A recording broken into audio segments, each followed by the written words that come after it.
Why Africa is rich but Africans are poor? Africa is the richest continent on earth, and yet its people remain among the poorest.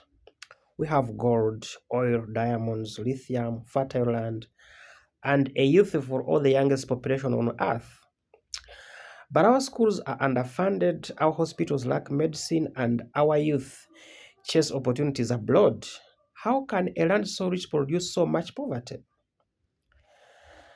Let's talk about this painful paradox. The resource wealth that doesn't reflect in African lives. Every African country has some form of natural wealth: minerals, energy, water, land, and so on. So we export copper, gold, cocoa, oil, and others to the world. But if you walk through our mining towns or rural communities, you'll find poverty sitting next to abundance.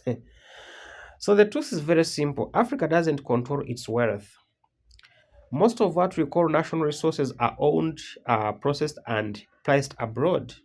We export raw materials and import finished goods, giving away value and buying it back at five times the cost.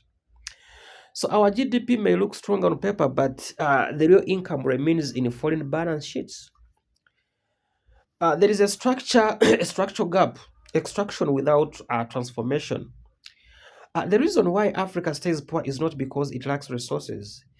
It's because it exports them too early. We don't add value, we dig, we ship, we wait for aid. It's a cycle of extraction without transformation. When oil leaves the ground, it creates jobs abroad for engineers, refineries, marketeers, and so on. When gold leaves Africa, it enriches our foreign banks. When coffee leaves Uganda, Ethiopia, it gets roasted, branded, and sold in Europe, creating more income there than here.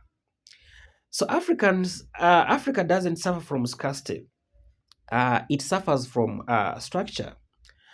A structure built during colonialism has been perfected by poor governance. Governance. Let's talk about governance and the leakage economy. Our leaders often speak of independence, but economically we are still dependent. Why? Because weak governance allows corruption and mismanagement to drain national wealth. Money meant for loans ends up in private accounts, public enterprises become personal estates, and when development stalls, now we borrow again from the same institutions that buy our minerals cheaply. That's called a leakage economy. So, where value leaks out faster than it's created. Every loan, every project, every deal that's managed means Africa pays twice, once in money and once in lost opportunity.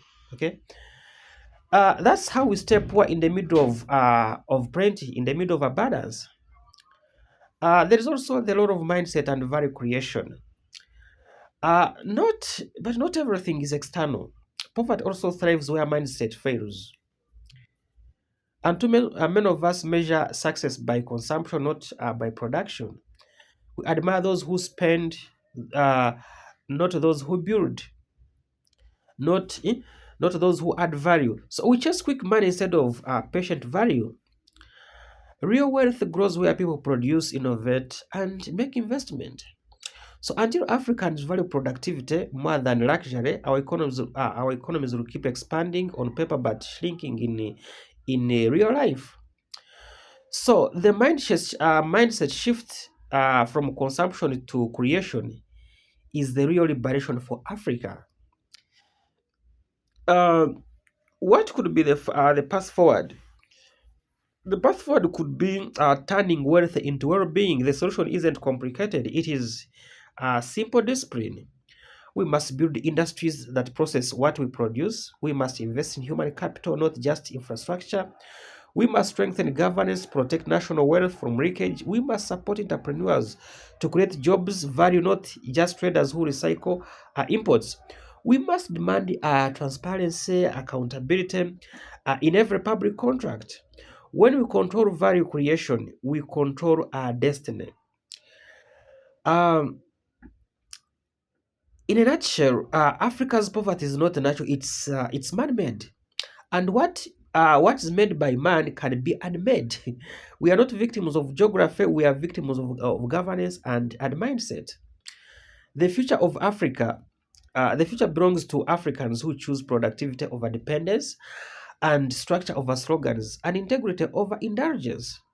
So my name is Jerome, and that has been my take on why Africa is rich and but Africans are very poor. So let's turn our wealth into well-being and our potential into power. We meet in the next video. Let me know what you think. Kindly share, subscribe, and let me know what you think. Thank you so much.